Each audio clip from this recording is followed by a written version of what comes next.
எல்லாருக்கும் வணக்கம். உங்களுக்காக சொல்லிட்டு என்னுடைய பெயர் இந்து. எல்லாரும் நல்ல உடல் நலத்துடனும் மனமகிழ்ச்சியுடனும் இருக்கணும்.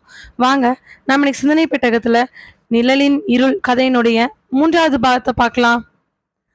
அந்த பஸ் ஸ்டாண்ட்ல நின்றுட்டு கையில ஒரு பைய வச்சுக்கிட்டு, தோல்ல ஒரு துண்டை போட்டுக்கிட்டு, வாயில வெத்தலை பாக்க போட்டுக்கிட்டு, தான் ஜோப்ல இருந்து எடுத்து ஒரு போனை காதுல வச்சு பேசுறான் வாசுதேவன். வாசுதேவன் லுங்கி கட்டிக்கிட்டு பாக்கறதுக்கு அழுக்கா, எல்லாருமே மூஞ்சி சுளிக்கிற மாதிரியான ஒரு உருவம் தான். ஃபோனை டக்குன்னு எடுத்தவன், ஹலோ, எங்க இருக்க? ஆஹா, சரி சரி, நீ சொன்ன மாதிரி காரியத்தை முடிச்சுட்டேன். பணத்தை எப்போ போடுவ? ஆ, இன்னையோட 10 நாள் ஆச்சு. அப்போ தருவ இப்போ தருவ, போலீஸ் வந்து பிடிக்கும் அது இதுன்னு சொல்லிட்டு நீயும் சொல்லிட்டு இருக்கங்காட்டி நானும் சரின்னு சொல்லிட்டு இருந்தேன். ஆனால் இப்போ என்னால் பொறுக்க முடியாது. பணத்தை போட்டு விடு. ஒன்றுமே இல்லாமல் குடும்பத்தை எந்த தடையும் இல்லாமல் அழிச்சிட்டு வந்திருக்கிற. தாய் கையாலேயே பிள்ளைங்க ரெண்டையும் கொல்ல வச்சு அவளை தூக்கில் தொங்க விட்டு வந்திருக்கிற. நீ இப்படி பண்ணுன, நீ தான் செஞ்சேன்னு எல்லாருக்கும் சொல்லிப்புட்டு நானும் ஜெயிலுக்கு போயிடுவேன். நல்லா ஞாபகம் வச்சுக்கோ. எண்ணி 10 நிமிஷத்துக்குள்ள என் அக்கௌண்ட்டுக்கு பணம் வரணும். என் பஞ்சாதிக்கு ஃபோன் பண்ணி கேட்பேன். அவள் பணம் வரலின்னு சொன்னா நேரா போலீஸ் ஸ்டேஷன் தான் போவோம். நல்லா ஞாபகம் வச்சுக்கோ. சொல்லிட்டு அந்த போனை ஆஃப் பண்ணி தன்னோட ஜோப்ல வச்சுட்டு லுங்கி தூக்கி கட்ட கரெக்டா ஒரு டவுன் பஸ்ல அதுல ஏறி போறான் வாசுதேவன். இன்ஸ்பெக்டர் எதுவுமே புரியாம அமைதியா உட்காந்துட்டு இருக்கிறாரு. எஸ்ஐ அதை பார்த்துட்டு, சார் இப்போ என்ன சார் பண்றது? இந்த கேஸை நம்ம இப்படியே விட்டோம்னா மறுபடியும் எஸ்பி கூப்பிட்டு கேட்பாரோன்னு பயமா இருக்குது. ஏன்னா இது கந்துவட்டி கேஸா இருக்கிறதுனால எங்க பார்த்தாலும் கந்துவட்டினால இருக்கிறவங்களோட விகிதம் அதிகமாயிட்டே போகுது. இந்த கேஸை சீக்கிரமா ஹேண்டில் பண்ண சொல்றாரு. இல்லைன்னா அந்த 2 பேர்த்தையும் நம்ம பிடிச்சி உள்ள போட்டுடலாமா சார்? எஸ்ஐ அப்படி கேட்டவுடனே கோவப்பட்ட இன்ஸ்பெக்டர், என்னங்க என்ன நினைக்கிறீங்க? அவங்க 2 பேர் ஞாயிற்றுக்கிழமை காலைல போய் கத்துனதுக்காக தான் இந்த அம்மா சாகுது அப்படின்னா அவங்க என்னைக்கோ செத்துருந்துருக்கணுங்க. இல்லைங்க, யாரோ வீட்டுக்குள்ள போயிருக்கிறாங்க, உள்ள வச்சு அந்த அம்மா மூலமாவே அந்த குழந்தைகளை கொல்ல வச்சிருக்காங்கன்னு போஸ்ட்மார்ட்டம் ரிப்போர்ட்ல ருத்ரா சொன்னதுக்கு அப்புறம் கூட 10 நாள் இன்னும் ஒன்றும் கண்டுபிடிக்க முடியாம இருக்கிறது வேதனையா தான் இருக்கு. சார், அப்போ நம்ம என்ன சார் பண்ண போகிறோம்? நமக்கு எந்த தடையும் கிடைக்கல. முரளி கிளியராக எந்த தடையும் இல்லைன்ட்டாரு. ருத்ராவும் இப்படி ஒரு சந்தேகம் இருக்குதான் சொல்லியிருக்காரே தவிர கிளியராக பண்ணாங்கன்னு எதுவுமே சொல்லலை. அப்படி இருக்கக்கூடிய சூழ்நிலையில் அப்போ வேற வழி இல்லை, நம்ம இன்னொருக்கா டீப்பாக என்கொயரி பண்ண வேண்டியதுதான். சார், ஆல்ரெடி இந்த வீட்டை சுற்றி இருக்கிறவங்கிட்ட இன்னொருக்கா டீப்பாக என்கொயரி பண்ண வேண்டியதுதான். சொன்ன இன்ஸ்பெக்டர் மூஞ்சியில் அப்படி ஒரு கோவம். சார், இல்லை சார், நான் எதுக்காகனா, இங்கே பாருங்க, இந்த கொலையை பண்ணினவன் நிச்சயமா அந்த வீட்டுக்கு ஏற்கனவே தெரிஞ்சவனா தான் இருக்கணும். புதுசா இருக்கிறவனா இருந்தா அந்த வீட்டில் இருக்கிறவங்க சத்தத்தை போட்டு கூட்டியிருப்பாங்க. பட்ட பகல்ல சாயங்காலம் 5 மணிக்கு மேல இந்த கொலை நடந்திருக்குது. ஒருவேளை உள்ள வந்தவன் அவங்க எல்லாத்தையும் தாக்கியிருந்தா கூட சத்த வெளியில வந்திருக்கும். இல்லை ஒரு சில நேரங்கள்ல சத்த வெளியில வராம இருந்திருக்கும். ஆனா பொறுமையா உள்ள போய் அங்க இருக்கிறவங்க கிட்ட பேசி பேசி அவங்கள கொலை பண்ணி அந்த அம்மாவை சூசைட் பண்ண வச்சிருக்கான். அப்ப கண்டிப்பா அந்த வீட்டுக்கு தெரிஞ்சவன் தான் இந்த கொலையை பண்ணியிருந்திருக்கணும். சார், அப்போது யாரா சார் இருக்கும்? அவங்க வீட்டுக்காரரும் வெளியூரில் இருந்தார். வேறு யாரா சார் இருக்கும்? அதுக்கு தான் இன்னொருக்கா என்கொயரி பண்ணணும். டீட்டெயிலாக அந்த டைமில் அங்கே இருந்தவங்க யாராவது வந்தாங்களா, போனாங்களா, என்னாச்சு ஏதாச்சுன்னு ஒன்று விடாமல் டாப் டு பாட்டம் துருவி துருவி என்கொயரி பண்ணுங்க. ஒரு வாட்டி என்கொயரி பண்ணவங்களே திரும்ப திரும்ப பண்ணுங்க. ஏன்னா அப்போதைக்கு பரபரப்பில் மறந்தவங்களுக்கு அதுக்கப்புறமா ஞாபகம் வரக்கு சான்ஸ் இருக்கு. ஒருவேளை அப்படி ஞாபகம் வந்தவங்க கூட எதுக்கு சொல்லணும் நமக்கு வம்புன்னு இருக்கிறதுக்கு சான்ஸ் இருக்கு. இல்லை ஒரு சிலர் கேட்டாங்கன்னா சொல்லிடலான் இருக்கலாம். அப்படி இல்லை, 10 நாள் அமைதியாக இருந்தவன் அதான் 10 நாள் முடிஞ்சிருச்சல்ல, இனி என்ன நமக்கு தேவையோ அதை பண்ணலான்னு பார்ப்பான். இவங்களோட குடும்பத்தோட சூழ்நிலையை பார்க்கும் பொழுது முன்பகை இருக்கிறதுக்கான வாய்ப்புகள் கிடையாது. இந்த பணத்தினால இல்லை வேற ஏதாவது காரணத்தால தான் அவன் அப்படி பண்ணியிருந்திருக்கணும். அந்த பொண்ணோட ஸ்கூலு, அந்த பையனோட ஸ்கூலு, அவனோட டியூஷன் வாத்தியார் எல்லாத்தையும் பாருங்க. ஏன்னா டியூஷன் வாத்தியார் தான் முதல்ல பார்த்துருக்குறாரு. அதனால அவரை டீப்பாக என்கொயரி பண்ணுங்க. அவங்க வீட்டுக்கார் இங்கே தான் இருக்காரு. சார், அவங்க வீட்டுக்கார் இங்கே தான் இருக்காரு சார். ஆனால் என்ன 2 டேஸ் கிளம்பிச்சு மகாராஷ்டிரா கிளம்புறேன்னு சொன்னார். ஏவா, என்ன விஷயமா? அங்கே கூப்பிட்டுட்டே இருக்காங்களாமா சார். என்னை சம்பாரிச்சாதான் சாப்பிட முடியும், நான் இனிமேல் அங்கேயே போயிடுறேன், இங்கே இருந்தால் பொண்டாட்டி பிள்ளைங்க ஞாபகம் வருது, வாடகை வீடு தானே அதை காலி பண்ணிக்கிறேன் அப்படிங்கிறாரு. ஆனால் ஆல்ரெடி கந்துவட்டிக்கு பணம் கொடுத்தவங்களாம் இந்த பிரச்சனையானதுனால அதை கேட்காது இவருக்கு ஒரு அட்வான்டேஜாக போயிடுச்சு சார். நோ, அவர் போகக்கூடாது. இந்த கேஸில் கிளியராக ஏதாவது ஒன்று தெரிகிற வரைக்கும் அவர் இங்கேருந்து போகக்கூடாது. தெளிவாக சொல்லிடுங்க. சரி சார், நான் இன்றைக்கே போய் அவர்கிட்ட நான் தெளிவாக சொல்லிடுறேன். கால் பண்ணி இன்ஃபார்ம் பண்ணுங்கள். இந்த கேஸ் சீக்கிரமாக முடிஞ்சிடும். ஸோ நீங்கள் இங்கேருந்து போகக்கூடாது. என்கொயரி டீப்பாக பண்ண வேண்டியது இருக்குன்னு இன்ஃபார்ம் பண்ணுங்கள்.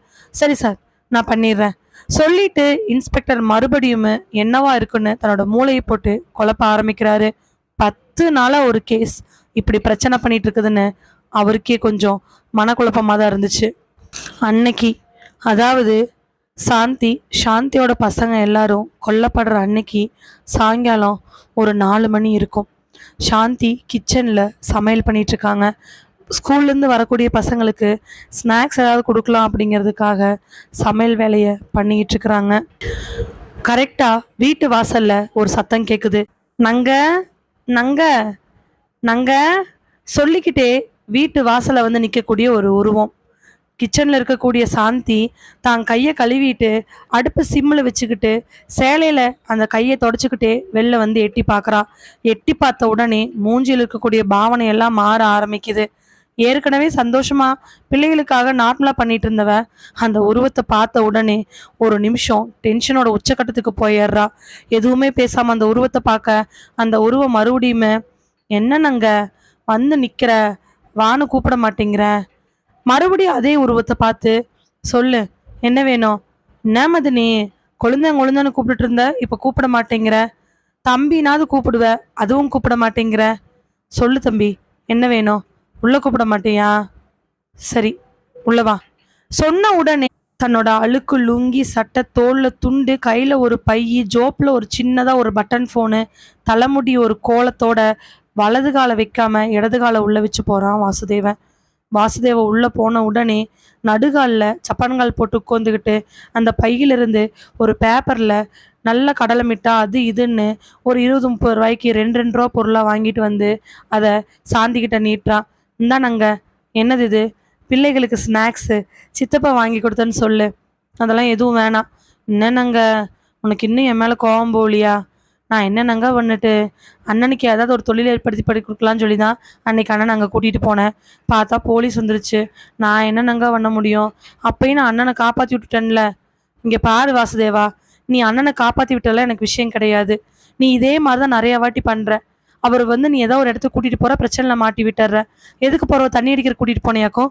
என்னன்னங்க, அண்ணன் ரொம்ப கஷ்டத்தில் இருந்துச்சு, அதனால தான் கூட்டிகிட்டு போனேன். நீ என்னை நம்பி அண்ணனை விடு. நான் பாரு இப்போ எப்படி இருக்கிற நல்ல நிலைமையில அந்த மாதிரி உன்னை கொண்டாடுவேன். ஒன்றும் வேண்டாம், தயவு செஞ்சு வேண்டாம். நான் அங்கே பார்த்துக்குறோம், நீ அமைதியாரு. ஏதோ நான் படித்த படிப்புக்கு இங்கே பக்கத்தில் இருக்கக்கூடிய கம்பெனியில் ஒரு அக்கௌண்ட் வேலை கிடச்சிருக்குது. மாதம் வரக்கூடிய சம்பளத்தில் இந்த 6 மாதத்தில் என்னால் முடிஞ்ச அளவுக்கு நான் எல்லாத்தையும் பண்ணிட்டேன். என்ன மாதிரி நீ இவ்வளோ கஷ்டப்படணுமா? நீ படித்த படிப்புக்கு வரக்கூடிய சம்பளத்தில் வயிறை கட்டி வாயை கட்டி பிள்ளைகளுக்கு ஒன்று வாங்கி கொடுக்காம நீ ஒன்று திங்காமல் கடனை அடைக்கணுமா? நீ இந்த லோன் போட்டிருக்கிற. ஆமாம் வாசு, நான் லோன் போட்டிருக்கிறேன் தான். ஆனால் அந்த லோனு இங்கே இருக்கிறவனோட வட்டியை விட அது கம்மி. நான் அதை எப்படி கட்டணும்னு எனக்கு தெரியும். ஏன் அது நீ இதெல்லாம் பண்ணிக்கிட்டு? டக்குன்னு கோவப்பட்டவ, இங்கே பாரு, நீ எதுக்கு வந்த அந்த விஷயத்த சொல்லு. சரி, டீ காப்பி போட்டு கொடு, குடிச்சிட்டு போகிறேன். அண்ணனை பார்க்க தான் வந்தேன். ஏன் உங்கள் அண்ணன் மகாராஷ்டிரா போன உனக்கு தெரியாதா? என்ன மது நீ சொல்கிற? அண்ணன் மகாராஷ்டிரா போயிருச்சா? வந்திருக்குதுன்னு சொன்னாங்க. வாசு, உங்கள் அண்ணன் 1.5 மாதத்துக்கு முன்னாடி மகாராஷ்டிரா போயிட்டேன்னு உனக்கு நல்லாவே தெரியும். ஆனால் நீ தேவையில்லாமல் இங்கே வந்து உட்காந்துட்டு பிரச்சனை பண்ணுறதுக்காகவே வந்திருப்ப போல. இன்னும் மதுனி என்ன போய் சந்தேகப்படுற? மதுனி நங்கன்னு வந்துடுற. நீ இரு, காப்பி வச்சுட்டு வர. உள்ள போனவ பால் தண்ணி எல்லாத்தையும் எடுத்து கலந்து ஒரு காப்பி வச்சு கொண்டாந்து கொடுக்க, அது வரைக்கும் உட்காந்துட்டு இருந்தவன் வாயில் இருக்கக்கூடிய வெத்தலையை கொப்பளிக்கிறதுக்காக பின்னாடி கொல்லை பக்கம் போறான். கொல்லை பக்கத்துல போனவன் வாயை கொப்பளிச்சுட்டு அந்த டீ காப்பி வாங்கி, ஏன் மதுனி நீ 6 மாசம் வேலைக்கு போன, ஆனா கடன் அடைச்சிட்ட, பெரிய சாமர்த்தியம்தான் அப்படின்னு சொன்ன உடனே சாந்திக்கு பயங்கரமா கோவம் வந்துடுது. என்னடா சொன்ன? இல்லை மதுனி, 6 மாசம் வேலைக்கு போனேன். ஆம்பளை 6 மாசம் வேலைக்கு போனான்னு இத்தனை சம்பாதிக்க முடியுமா என்ன? அடுத்த நிமிஷம் என்ன பண்றதுன்னு தெரியாம நாயே இன்னொரு வாட்டி இங்க நின்ன எதை கொண்டு அடிப்புனே தெரியாது. என்னடா எல்லாத்தையும் உன் வீட்டுல இருக்கிற பொம்பளை மாதிரி நினைச்சிட்டு இருக்கியா நீ? என்ன மதுனி, அண்ணன் இதெல்லாம் பார்க்க முடியாம தானே மகாராஷ்டிரா போயிருச்சு. சும்மா காப்பி தண்ணி சோறு ஓடுறங்கிறதுக்காக உன்னை பத்தி தெரியாதா என்ன?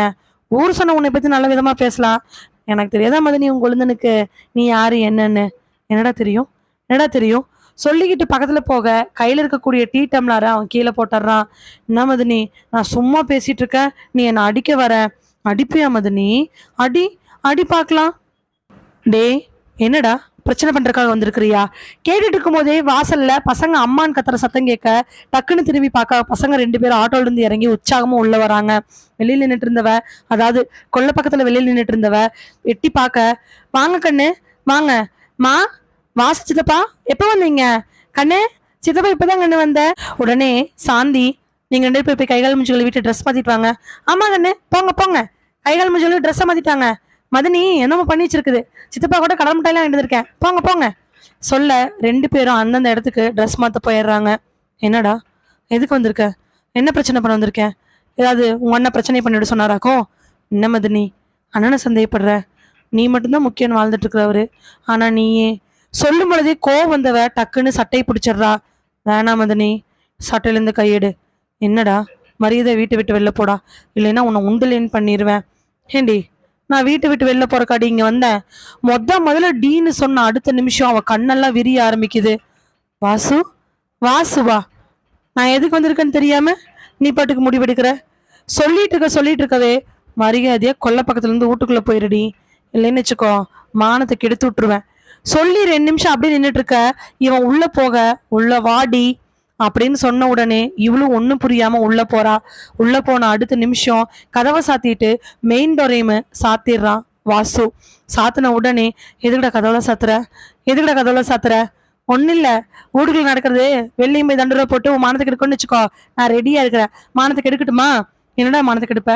வாடா, நான் பாத்துக்கிறேன், வாடா. ஒன்னும் பார்க்க முடியாது, நான் வந்திருக்கிற விஷயமே வேற.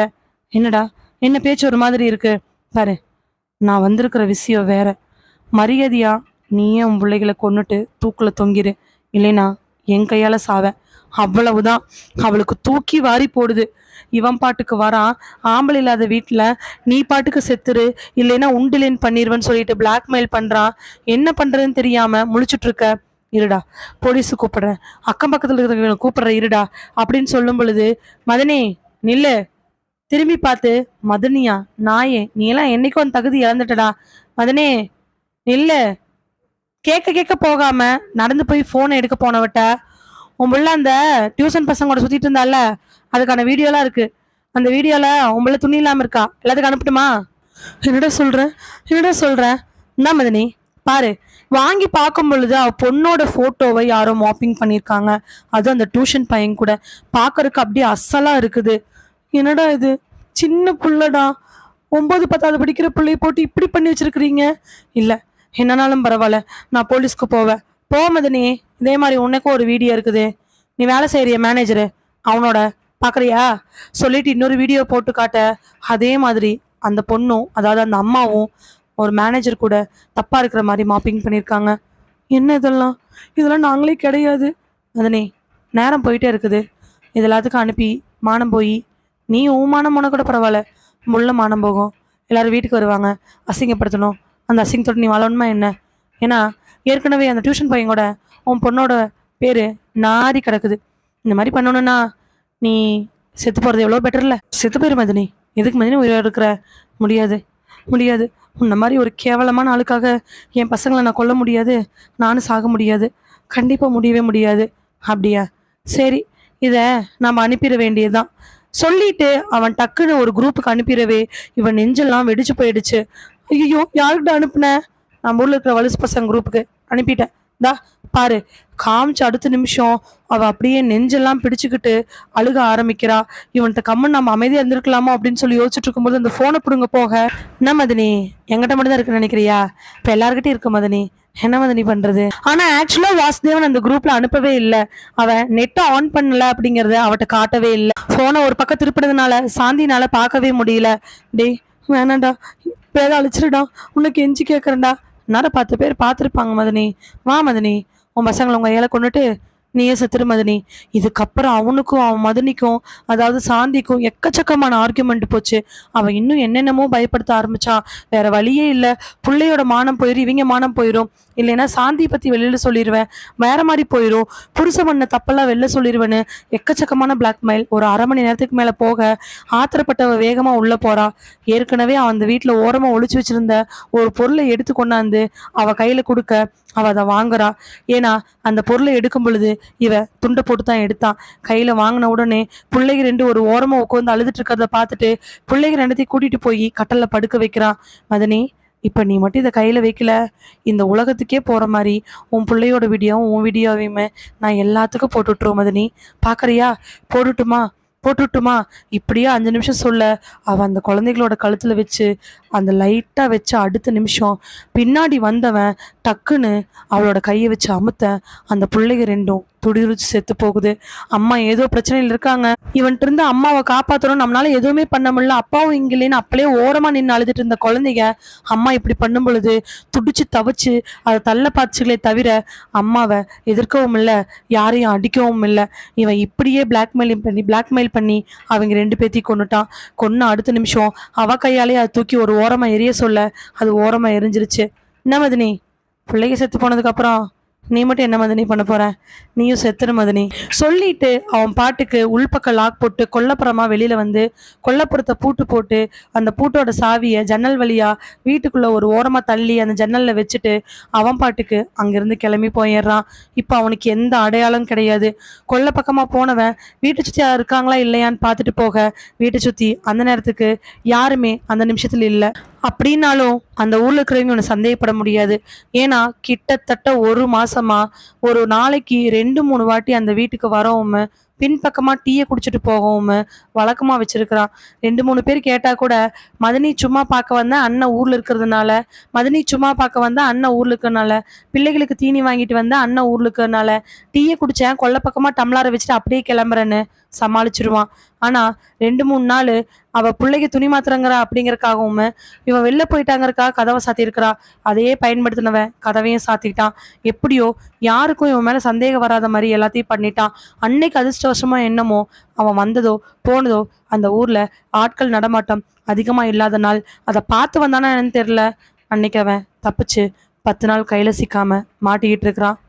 வெளியில வந்தவன் கொஞ்சம் தூரம் ரோட்டுக்கு முனையில போய் நின்றுக்கிட்டு ஃபோனை எடுத்து ஃபோன் பண்ணி, நே நே சேகர்ண்ணே, காது கேக்குதா?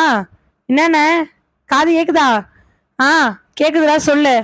ஏண்ணே, நீ சொன்ன மாதிரி உன் புள்ள, உன் பையன், உன் பொஞ்சாதி எல்லாத்தையும் கொண்டுட்டேன், பணம் 3 லட்ச ரூபா எப்போ அக்கௌண்ட்டில் போடுவேன் அப்படின்னு ஃபோனில் காதில் வச்சு பேசிகிட்டு இருக்க அந்த பக்கத்தில் அவனுக்கு ரிப்ளை பண்ணுறக்காக ரெடியாக இருக்கிறான் சாந்தினுடைய கணவன், மகாராஷ்டிராவில் இருக்கக்கூடிய சேகர். ஆனால் சேகர் எதுக்காக சாந்தியை கொண்டிருக்கணும்? குழந்தைகளையும் சேர்த்து ஏன் கொண்டிருந்திருக்கணும்?